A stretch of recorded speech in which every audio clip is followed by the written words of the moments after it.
Hi guys, welcome back to my channel. Kelvin here. Whether you have just graduated or have been working for many years, it's always good to have additional passive income streams because the more income streams you have, the more what big you'll be in the future. So in this video, I will share with you ways on how to earn passive income. Some of them are quite easy, some of them require a little more work.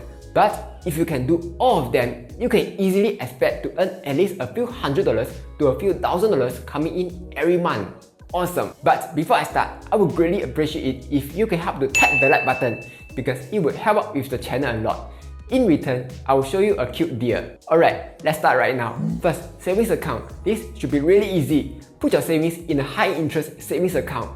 There are a lot of savings accounts to choose from, but the trick is choose the account that can give you the highest possible interest rate. Sidley has a very nice chart to show you the things that you will need to do to qualify for higher interest. Take for example, if you use DBS multiplier, the base interest is 0.05%. But if you credit salary to the account, then do extra stuff like spend using the card or use DBS Vickers to invest, you can earn anywhere between 0.4% up to 3%. Most of the accounts require you to credit salary, but if you don't have, then you could use Standard Chartered Jumpstart, which will give you 0.4% interest without having to do anything. Good guy, Standard Chartered. So let's say if you have $10,000 emergency savings, you could put it in the savings account, then every year you'll already be earning $40. It ain't much, but it's better than nothing, yeah. Just treat it like you got a free 小笼包 from Din Tai Fung. Second, cash management account. Once you have set up your emergency savings, anything more than that, you shouldn't put it in the savings account because 0.5% interest is really little,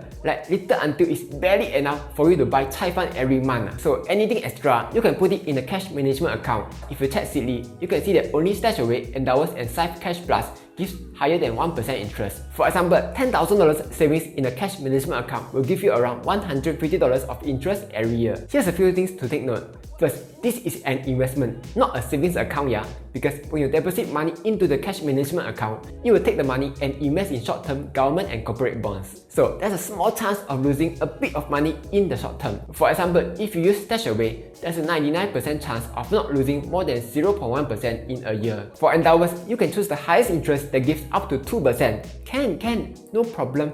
But the risk is definitely higher than the rest. Endowus recommends you to only keep money that you don't need within 3 months if you plan to use this account. Second, the interests are not fixed. It can change depending on how the investment is doing, yeah. Third, there's a few days withdrawal time. So remember, don't put your emergency savings in this account because you will need to wait for a few days to get back the money. This method is good for your short-term savings, like maybe you're saving up to buy a house or saving up for vacation when Singapore finally reopens 1,000 years later.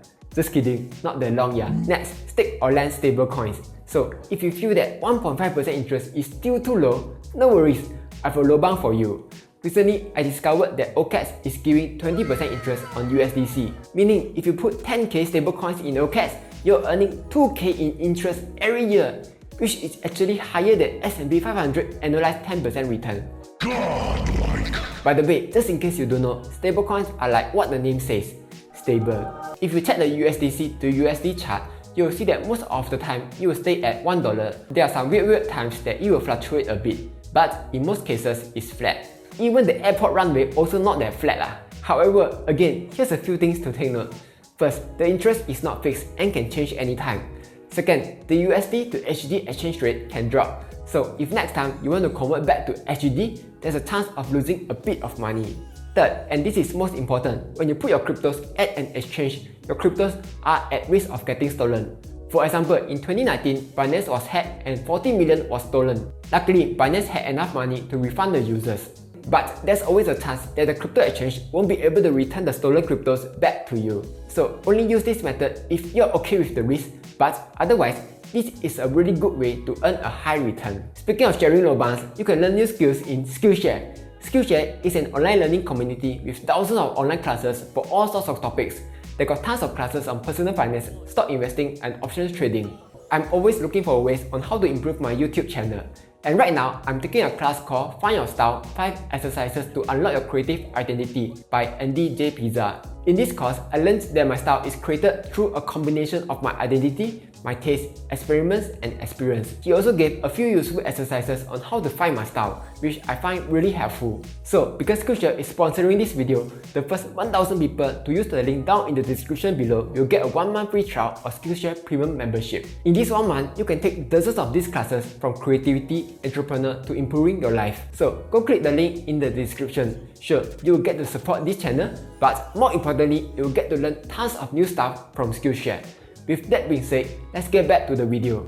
Besides staking stablecoins, you can also stake or lend cryptos to earn some interest. Recently, I found that some people just buy their cryptos and leave it sitting in the exchange, like a lazy bum. They be like, I'm waiting for my crypto to go to the moon. Meanwhile, the crypto is sitting in the exchange and be like, Absolutely don't do that, because you can actually earn interest on your cryptos. For example, if you have Bitcoin or Ethereum, you can put it in Hodlnaut to earn 7.2% interest. Let's say if you have $10,000 in Bitcoin, you are already earning like $720 per year. Or if you are from Wall Street Bets and you believe in the power of Dogecoin and Elon Musk the pumper, Gemini gives 3.78% interest for Dogecoin. Whatever crypto it is, just search online. Chances are you'll be able to earn some interest on your cryptos. Again, take note that as long as you leave your cryptos online, there's a chance that the platform will get hacked and your cryptos risk being stolen. As long as we are alive, we will need to spend money, whether it's food, phone bill, transport. We can't really run away. So, a clever way is to spend it through a credit card. That way, you'll be able to earn some free cashbacks. For example, if you are using the UOB One card and spending at least $500 consecutively for 3 months, you'll be getting 3.33% cashback. That is $16.50 free money back to you. Or let's say if you don't spend that much, you can get those cards with no minimum spend, like the American Express True Cashback card. Then you'll get a flat 1.5% cashback for your expenses. But wait, that's not all. Whenever you sign up for a credit card, take a look at the sign up gifts, because they will reward you with free stuff that's worth a few $100s. For example, in October, the free gift is a free Ergotune chair. Previously, it was a free Nintendo Switch.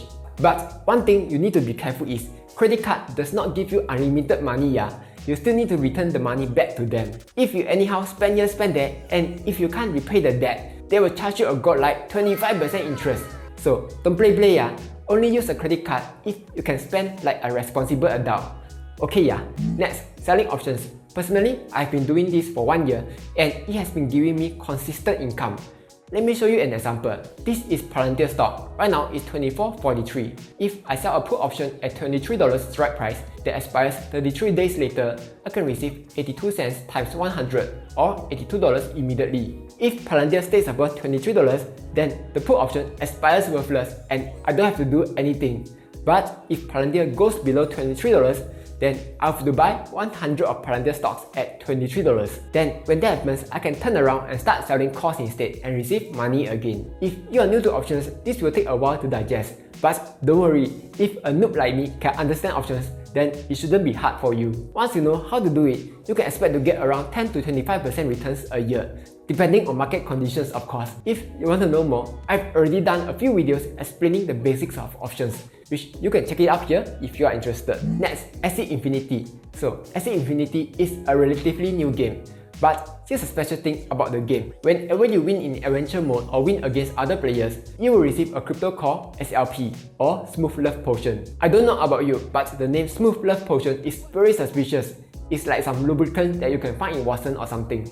Anyway, every day you can expect to win a minimum of 75 SLP. Right now, one SLP is worth around 0.066, so every day you can earn about $4.50. But here's the catch: to play the game, you need to buy 3 characters called Axie. If you are getting a good Axie, it's easier to win, but it will easily cost you $300 per Axie. So to start playing, you first need to spend around $900 to $1,000. Personally, I've started playing since 2 weeks ago. Here's my initial impression. If the SLP price stays at 0.066, you will be earning $140 every month, which is already 14% of your initial capital. However, one downside is that you will have to spend 1 to 2 hours every day just to earn that 75 SLP. Your time could be better spent doing more meaningful stuff like learning new skills or playing with your hamster. To overcome this, you can actually hire people in something called scholarship programs that can play the game for you and you split the profits with them. This may or may not be a good investment depending on the future price of SLP.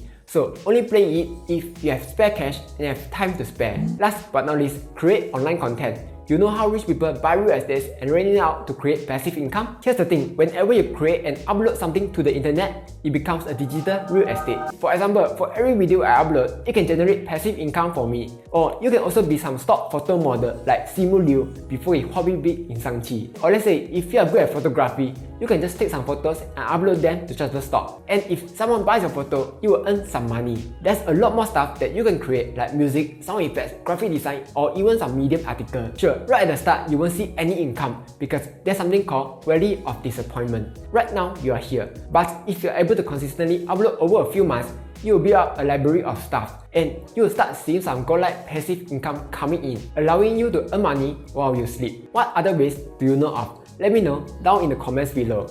Like, share, and subscribe as I'll be posting new videos every Monday, Wednesday, and Friday.